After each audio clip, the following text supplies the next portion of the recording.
Good morning to one and all. To start off with, during the last few decades, the education sector dominating the economic planning.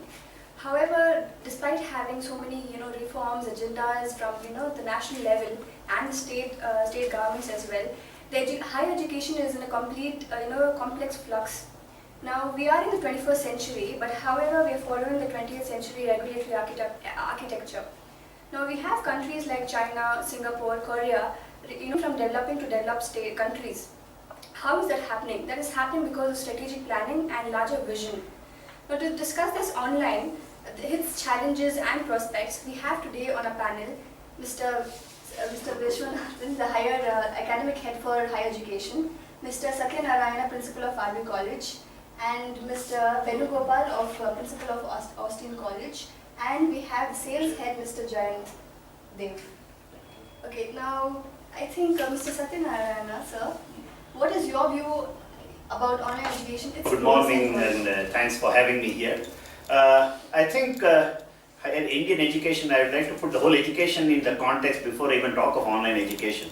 Today, the government, in 10th, 11th and 12th plan, if you look at it, they started with the 10th and 11th plan where they said expansion and equity. The 12th plan is saying employability and excellence. But in between, again, in all of this, the key point is how do we make our students employable, or how do they reach towards excellence, and that can only be enabled possibly through experiential learning, and also equally bringing in an entrepreneurial culture with this knowledge economy where knowledge life cycles are reducing by half.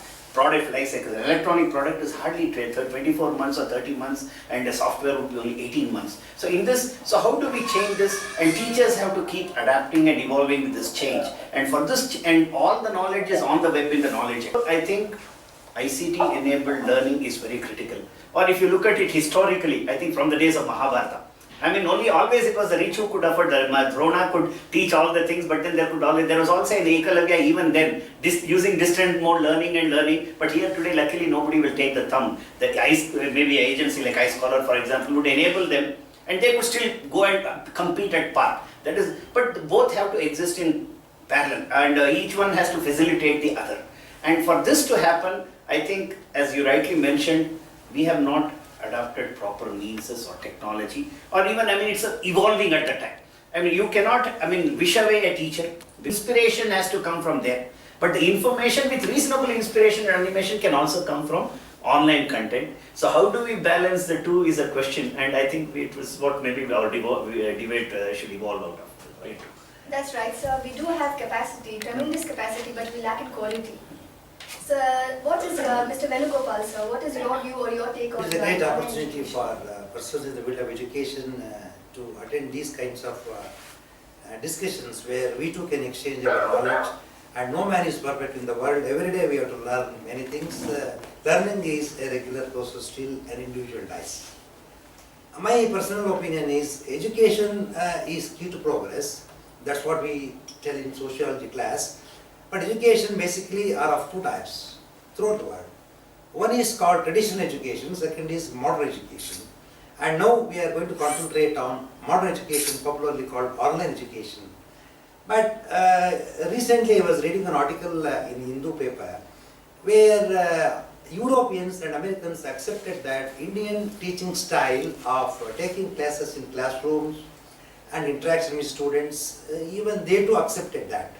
But they said this particular traditional system of India must add many informations, what is going on in the world in different parts of the country. That is nothing but gaining knowledge. That is possible only by internet, that is the legacy in 21st century. And also online education is part of 21st century's legacy. And these things students must know. Every teacher or student cannot update knowledge daily. We must, before going to classroom, a teacher, example, he wants to talk on some caption for 1 hour. He has to prepare for 3 hours before going to classroom. But in modern day online education system, everything available in synopsis basis. If a small synopsis given to a faculty with 30 years or 2 decades of experience, he knows how to handle the current scenario changes in modern data. As such, I personally feel online education is good, but it requires some kind of modifications and changes to suit present day students, and we cannot ignore completely a traditional system of teaching. And one particular thing I want to tell is, in regular traditional method of teaching, example, a student is having a problem, directly can ask teacher and teacher gives reply. But you take education system in America, their teacher will not come to classroom. Actually, he is given some 10 chapters, he will deliver lecture in some place, he will send his video, and video shall be played in classroom, and students will listen to the video, and then below that he is giving his email ID. They can ask questions and the faculty will give reply. So a student cannot meet teacher personally. So these things we have to make some modifications or changes. I personally feel there is a course called correspondence course where they will conduct contact classes. At least in online education also, 15 days or 1 month in a particular tenure of the course, they can bring regular faculties who taught earlier through video programs.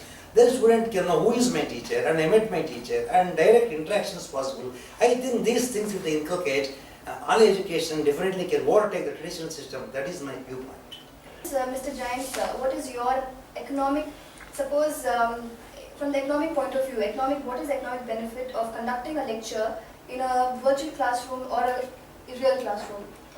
I would take on further from what Dr. Venugopal has very strongly mentioned. Dr. Venugopal said or mentioned a very strong point. We are sitting in a studio. We have one of our participant, Mr. Sunil, who is also listening. At the same time, he is hearing me. He has an opportunity to ask me a question, like what you rightly said, that looking at the availability, traditional teaching methodology cannot be changed. It cannot be wiped out completely, as we all agree. Howsoever, the teacher in a class can act as a facilitator, because the bandwidth of getting an expert, subject matter expert, is a challenge for all of us. All of us. Good teachers may be available at one position, one part of India. They can be made available for all rest of the part, right? Now, in online education, what we are promoting, or what my experience is when I visit few schools and colleges, the challenge of an expert teacher is a scarcity all over.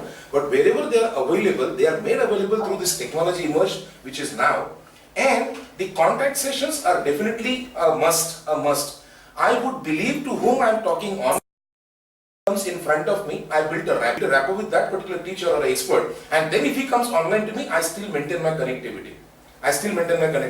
The objective and today a need in time, as I could refer to a few of the articles which I even have gone through recently, very prominently they are talking about at all the looking at the expansion of educational institutions and group of institutions. A challenge is definitely faced, but the institution cannot be without the teacher. We cannot say that we don't have teachers, we have only online teachers. So that is not done because of the regulatory methodologies that we have to observe at institution level. Howsoever, the technology can help us get that expert, make him visit. His bandwidth also is that he cannot. For example, I can share Mr. Prakash Menon, who is a stalwart so long as retail management is concerned, who is not in India, he stays in Dubai. But we make him available to the students who are undergoing a special course in MBA. When they opt for a specialization of sales and marketing, we make him interact with the student. Again, it's the benefit what we are using as a technology. Whenever he is available in Bangalore, we make him personally touch. So that touch is given. But then, the benefit to the student of online education is the thing which a teacher on ground may not be experienced. A 30+ year experienced teacher can definitely have that. But what if someone is year old? What if someone is 6 months old? What if he has taken a teaching profession recently? In that case, these experts coming online can be a supplement and complement to the teacher's knowledge, the student's knowledge to gain from, and get that kind of a real-time experience to them. In my view, I think online can also be adopted by most of the institutions, which is going to be a supplement and complement towards the betterment of the students and the exposure. Sunil sir, would you like to add something on this? A little bit of being face-to-face or faculty being behind the stage like the education platform. You really need to give a little face of the teacher in front of the students, and the concepts that are hard to understand, those could be put into a digital multimedia, and those could be done in an online view so that learning becomes a real experience. And if he's able to clear his doubts, if he's able to understand the depth of the subjects and the width of the subject, a blended learning which could be both online, offline, or a mix of tele-education and online would give a great experience for the student. That's what I understand is online education is not just stuck to flipping through web pages. It's being made more interactive, having teacher face to face. Now from here, I want to know, Mr. Vishwanathan, being the academic head, where do you see the online education in another 5 years down the lane? I wanted to highlight over here.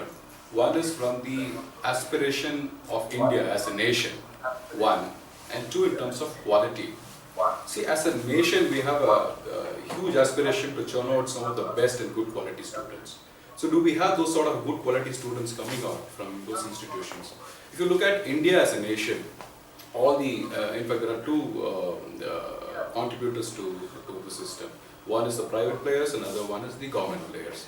If you look at the government players, all IITs and NITs, everybody put together, still you do not have those sort of incubation centers or those sort of researchers or those sort of patents created for us as an India, as a nation to boast vis-a-vis when you compare this with the outside world. So having said that, it is very, very important for us to concentrate in that arena. There is a saying which says that if there is something in a pot, then you can serve it on the plate. Right? So having said that, it is unlike the, there are two segments. One is the K-12 segment and the higher education.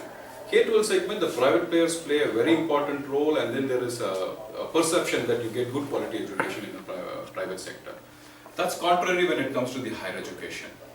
The private players are there, but what is the sort of a quality that's being churned out? That's a major question out of there. Mr. Vishwanathan, I have a question for you. You want to concentrate on the quality students, but what about the students who are average? How to make them come out with their quality?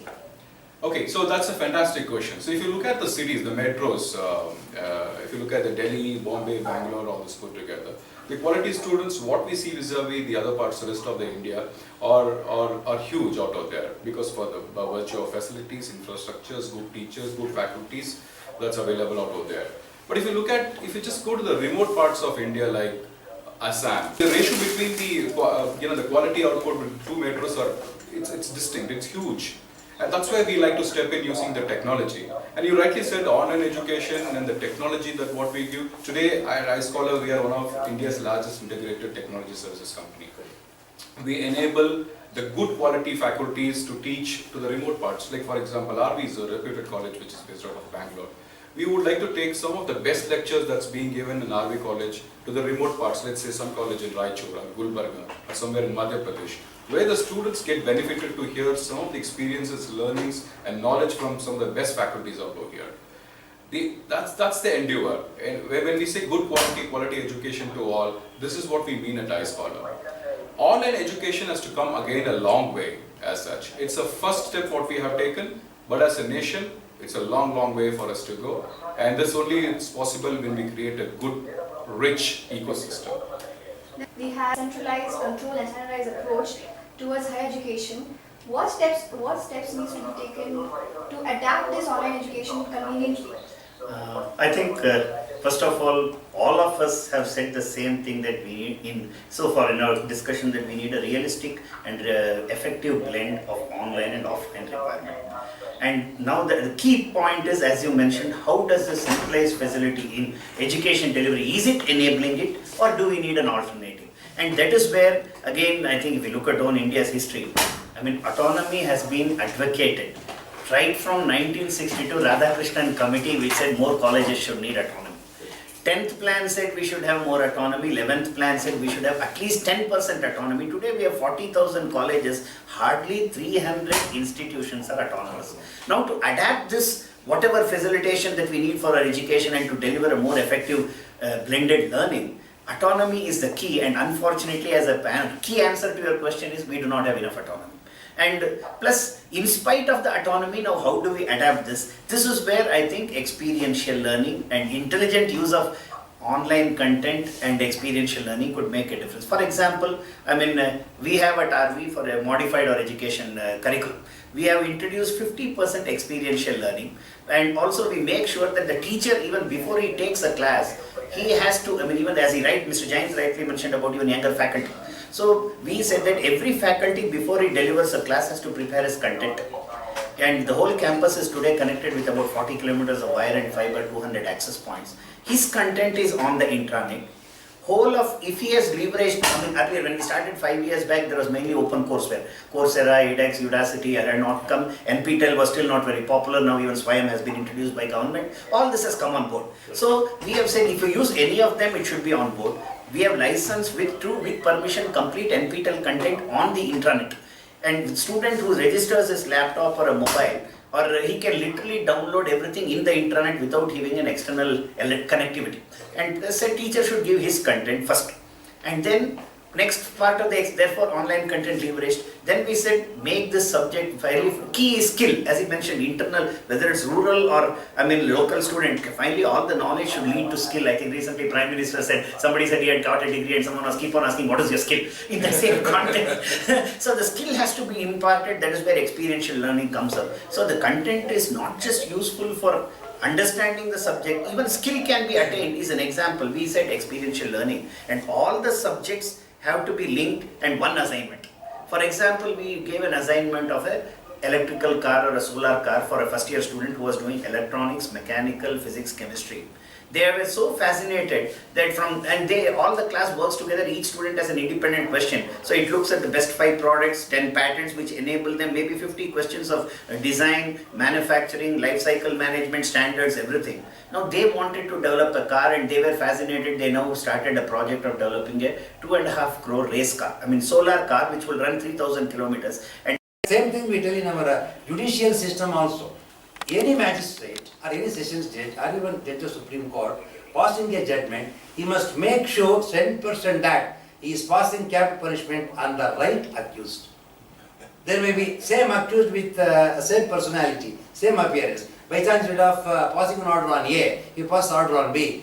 By chance, if B is hanged and judge cannot give back life of A, that must not happen in medical science. So on education, we accept, but traditional education, don't leave. Take experts' advice, and then only if these things they implement that, then slowly we can skip the old system and adopt the new system. That is my own view. Of course, other experts here may differ. None of us differ, as all of us have clearly agreed. We need a blend of both, but the precision of even the surgery today, up to micron level, the surgeon can practice literally. Right. And today even synthetic heart valves to synthetic skin can be created, and the sensors can do up to micron precision. For example, I am sure everybody knows one scene of Avatar. It looks like they are going through mountains. Arts and science and acting. So they are looking like they are going through all sorts of imaginary mountains. They are flying, dragons are coming. So if you look at it, that picturization was done essentially. All heights and valleys were created in a storage. Yard. A huge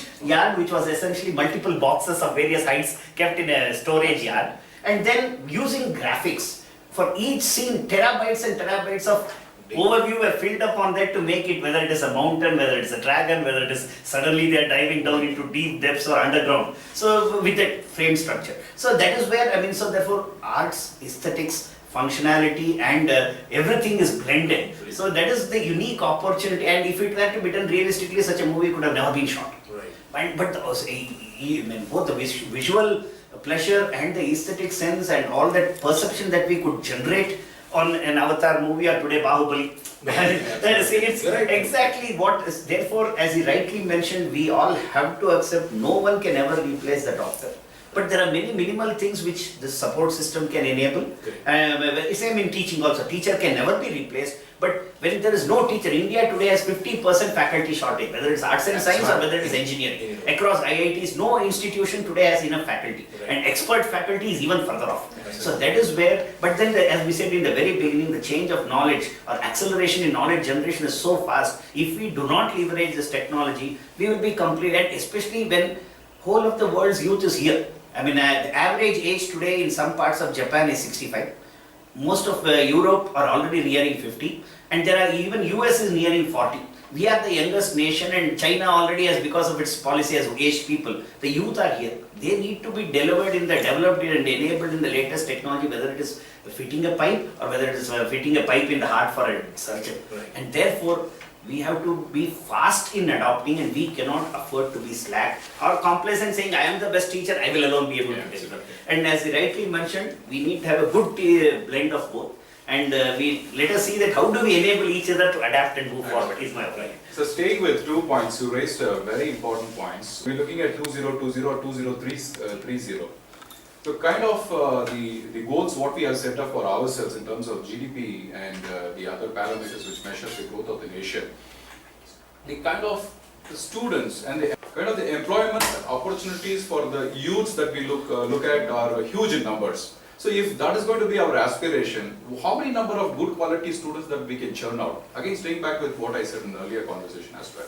Today we are looking at the pockets. There are few set of colleges which gives us a good, fantastic students. That's because of the infrastructure and the other faculties and other support system what they have. We just step 100 kilometers away from the city and we face the reality. You do not have a good faculty, you do not have good infrastructure, or you have good students out there. And it is those set of students that we need to start developing, coaching and training and bring them to the mainstream system. And then whereby we can start teaching in a very comprehensive way, enriching the learning process, and then we can bridge up this huge gap what we are talking about. I think just to mention this number, because you mentioned these numbers, I am sure all over India there are so many surveys that have happened. We've already spoken about the demographic dividend, and so the projection of employability or opportunities needed. See, if you go by the Boston Consultancy report which came India at 75, it said we would need 500 million people or about 2 to 2.5 million people joining every month. And if you look at the Team Lease report, it said we need 250 million and literally a million joining the workforce. Of course, now more realistic numbers are slightly lesser. But all the same, as you rightly mentioned, we today have only 20% of academic institutions for this emerging load. Right. And even in that 20%, as all are agreeing, we only have 50% of faculty. So, without leveraging ICT, we will, and plus if the students are not skilled, if they are not made employable, the society will have a huge catastrophic effect. And so we have to seriously, I think, wake up. And again, my personal opinion, unfortunately, from time immemorial, it's always the teachers who have enabled the student, as he said, need of the teacher in person. And the Indian academic community is literally sleeping. They are not at the pace at which it is needed to change and adapt. Their openness in the mind is not, I mean, the world around is moving fast. That's why you see, as always, I mean, the student exceeds the teacher at any point of time in life. And today, we have 20 years, already last 3 years, $3 billion of venture capital happening for 20s and 25-year-old students, school dropouts or college dropouts or even college freshers coming out. And therefore, and that has happened, of course, this is at the lower end of the spectrum, only application for which could have been happening even without the engineering education, though incidentally they also have an engineering education, but it needs to spread to all forms, arts, science, engineering to medical. And so we seriously need to buck up and accelerate our adaptation of technology and facilitating each other. You know, staying with this topic of enriching and accelerating the process, we will be, from the iScholar, from perspective, we will be really happy to see some of the best of the institutions contributing to us in this endeavor, where we could take this good quality education to the remotest parts. So from what do you think from the other areas that we could really contribute in the online education system, sir? Regarding the question raised to me, I want to give my own example. Actually, I was taking class for IAS for 10 years in a reputed institution in Bangalore. There we adopted two methods as we are discussing today. One is regular classroom lecture. We are charging different number of fees from each student. Morning session, afternoon session, evening slots, weekend classes. That was going on one side. Of course, fees were a little bit exorbitant. And to help poor and needy students from rural area, the management thought a novel scheme, that is online education for UPSC examination. We charged only 5,000 rupees for the whole examination called prelims. We supplied notes through internet, we gave questions, they answered, then we gave correct answers. All these things went off well. But some students one day came to the center and they said, we wanted to meet your advocate. I myself was advocate for that particular institution. I said, what is your problem? Sir, whatever you are doing through online education regarding UPSC is very good. We are learning in fine manner, but we have only small request. We are ready to pay 500 rupees for each subject. There are 6 subjects. Please call the concerned faculty on Sunday or Saturday. Let them take class from morning 9 to evening 6. That is what we expect. Right. That is the answer of student. So even today in 21st century, even though online education is going on in sporadic and fascinating manner, still Indian students have been acclimed to system of old education. But that one cannot replace even in 30th century, and that's what I particularly feel. That is having its own significance and value, because India is the first country in the world which started the Gurukula system from days of warriors in 1500 BC.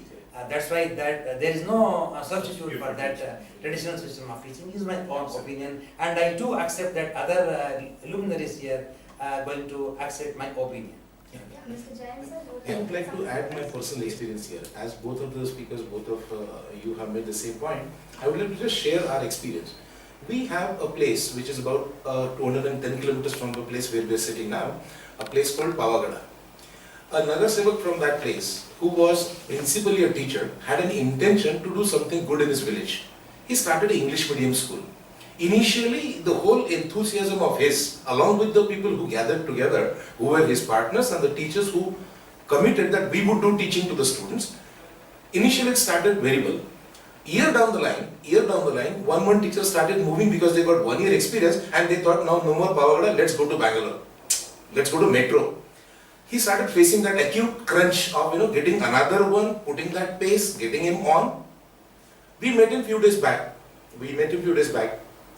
His pain areas were, I want best teachers, I want a student not moving out of my village, doing his complete studies, formal basic studies here, and for higher education or for a vocational education, I would not mind he travelling to Bangalore. He is taking a stake of that candidate, providing all the best facilities almost for 16 years or 14 years, and then he is allowing, that is his intention. Unfortunately, the second part of his execution, that was not been happening, where we went and supplemented and complemented him. But his commitment was, I would not mind setting up an online education system. He was trying to take e-learning as solutions from very many available, Pearson, Tata Edge, couple of others. But then, looking at the cost, he was a bit. We supplemented him, we committed to him. The understanding is, Monday to Thursday, the classes will be online. Friday and Saturday classes will be in person. Our trainers would be traveling that place. We have committed that in-person classes would happen. At the same time, initially for first week or 10 days, it is not going to be online, it's going to be on ground. Make that rapport, as Dr. Venugopal rightly said, he'll build a rapport, student will know who the teacher is. Then the same person, if comes online, the connectivity is still maintained. The timely touch, periodic touch, as you had referred in the initial talk, the timely touch with the student would again be reiterated, wherein the confidence would definitely be built. I am sure if this happens for 1 year, the student going from current grade to next grade, next year even if our teacher goes once a 6 months, still they are comfortable. There is any ambiguity in our consensus that the teacher is needed. For example, you mentioned about the cost. I just want to give an example of both the cost and the teacher need we have put into practice. So as much as I am advocating to my own colleagues, even not to others, say please adapt. But we also know that's what, as the teacher is, we all know that you call up any online, for whether you are banking or it's a railway reservation, you get automated voice, you get frustrated. You need that human touch. And at least somewhere, yes, your ticket is confirmed, or this is it. You need that human. So that's why there is no, there is no conflict at all here about the need of the teacher. But what I am saying is for quality, advanced and faster adaptation. So we are telling even our own teacher today, psychology clearly says even a student cannot sit and listen anything beyond 20 minutes. That's the maximum. But actually with the age of Twitter and all this, it's even lesser. So therefore we say adopt online technology. See, you bring in a video for better understanding on animation after 10 minutes of explanation. You please use online test to make him, if he is understood it immediately in the class. So that is, so it's as well, I think all of also have agreed that it's a blended process. And plus, again, as you mentioned about the cost, maybe we are one of the better institutions in the country financially and even quality-wise.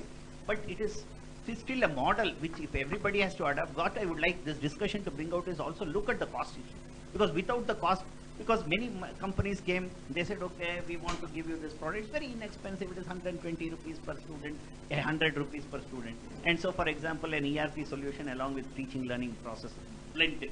And so we said, okay, we have about 6,000 teachers, students, and about 1,000 faculty and support staff who will all need it. So 7,000 people. They said, okay, for your special concession, we will reduce it to 75 rupees per person per month.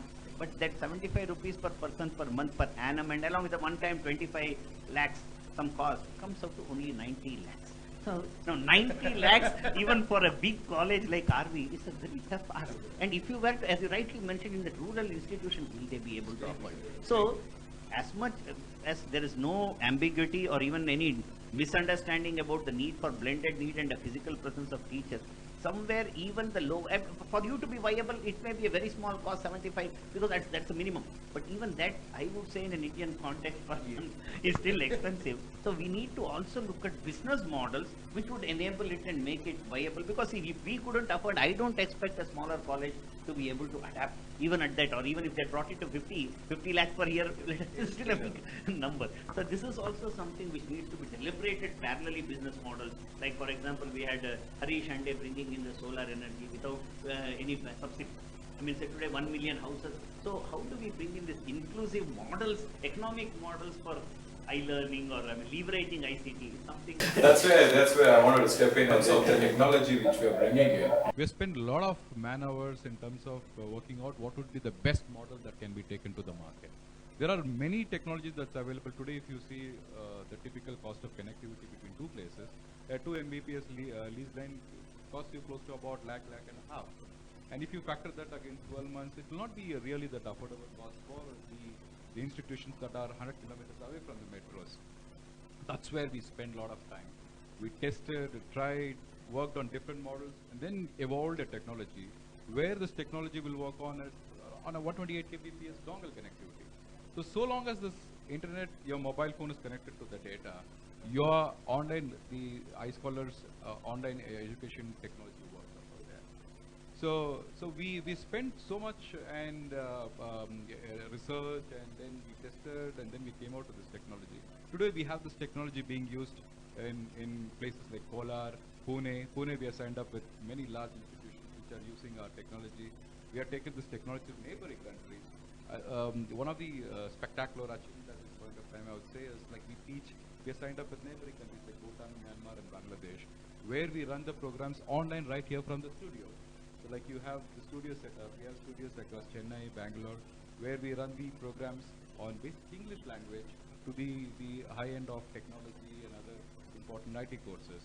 So we have spent a time, and that's where we would like to augment our initiatives and then take some of the best learnings and best experiences of institutions like RV College, where we could leverage your strengths and take your best quality lectures to these far remote places, and that's what I feel online education can contribute. And I would like to know what are your strategies to take higher education to the next level from the point of iScholar? Okay, so the idea is not to reinvent the wheel. The wheel is already there. The idea is to re-engineer the entire process. So are the resources there? Yes, the resources are there. It's just that we need to package it in a different way and then try and take this model to the remotest parts. And when we do that, when we see our success, I think we are seeing the nation's success as well. Yes, Sunil, can you add something in the current state as to what we are taking our education platform at many places by having the partners and the schools and colleges? Can you share some of your... I like to address this very differently. I think the platform is there, and I think everybody knows the tele-education platform, the benefits, and the large usability as well as how we can reach out the best of faculty to the institutes, education institutes that don't have quality education, but that is clear.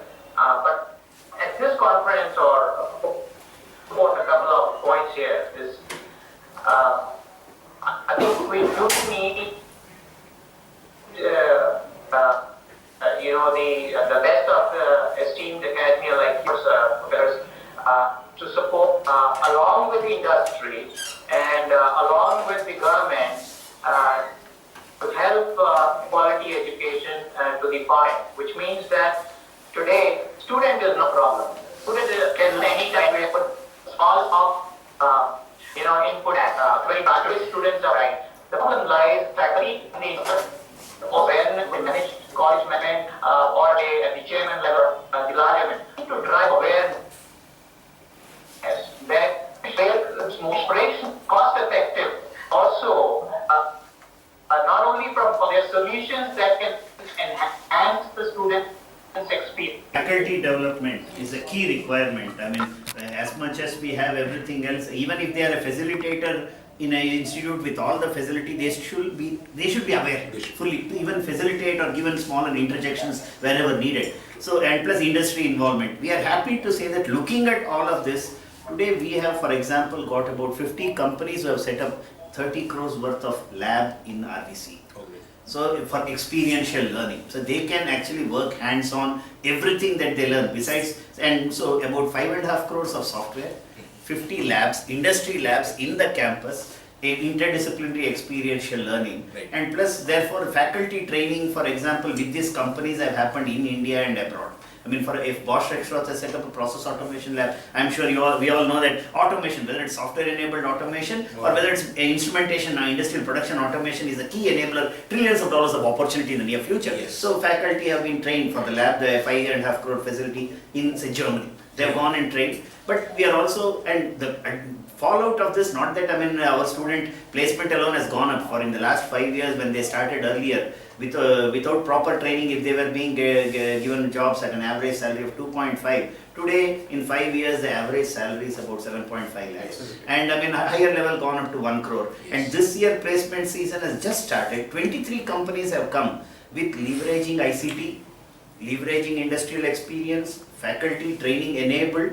The student today already, the first 23 companies, the average salary is 16 lakhs. Right. And so therefore, and the key point I want to add is we are always undermining the student from the rural domain. Please do not undermine. Yes. I mean, this year, as everybody knows that top CET students come to RVC. Even this year, before the next college computer science program was filled up, 7 of our departments, including the newly started aerospace, got filled up in the 300 ranks, first 300. And then the next college start computer science, because that is the topmost branch this. But in spite of this top rankers coming, we also have people from all sorts of reservation and disadvantaged groups coming in. And people from, this year in our graduation day, the top 2 rankers in mechanical and civil engineering were lateral entry diploma student from the rural domain. People who had got into McKinsey, people who had got into Goldman Sachs, people who had got into Deloitte, were people who had first-time learners coming from a rural background who could not even speak a word of English.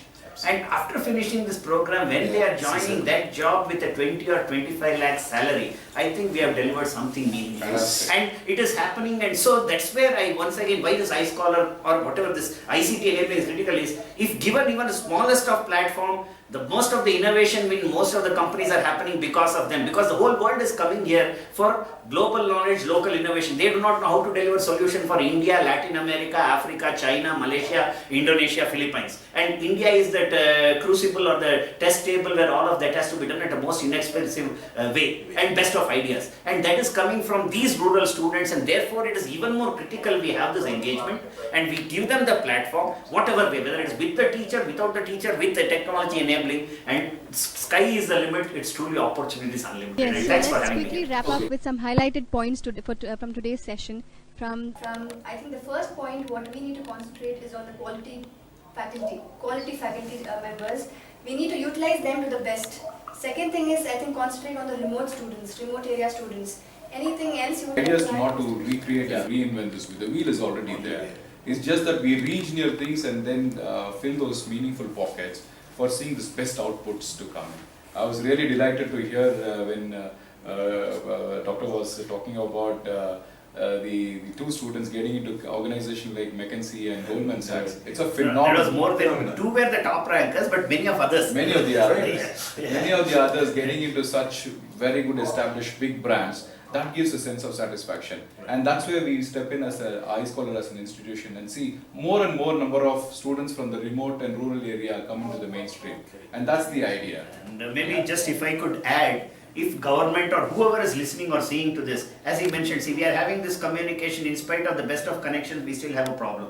So as he mentioned, we need to send it in 125 kbps. So therefore, government should seriously look at funding even the smaller institutions on image processing, compressing, newer processors, better communication links. I mean, the world, but best of the companies are doing it, but there is huge scope for research and innovation investment a bit more, so that, I mean, it can enable, because for example, even when the government says they have given a 1 Gbps line, or they said this is distributed in this national knowledge network, many times the connectivity is optimal. Yes. And therefore, I mean, this is something, if policy planners, observers or government people are listening or looking at this program anywhere, I would seriously urge them to enhance investment in some of the enabling technologies, because even the multinationals are getting this technology done in India. So please lead it to the small and medium enterprise or educational institutions so that it can become more affordable and more expansive. Absolutely. Mr. Venugopal sir, you will Yes. give your take last. Only one point I want to add now regarding the discussions we are having for the last 1 hour. Faculty development program must be made mandatory for all kinds of faculty. You said it, sir. One.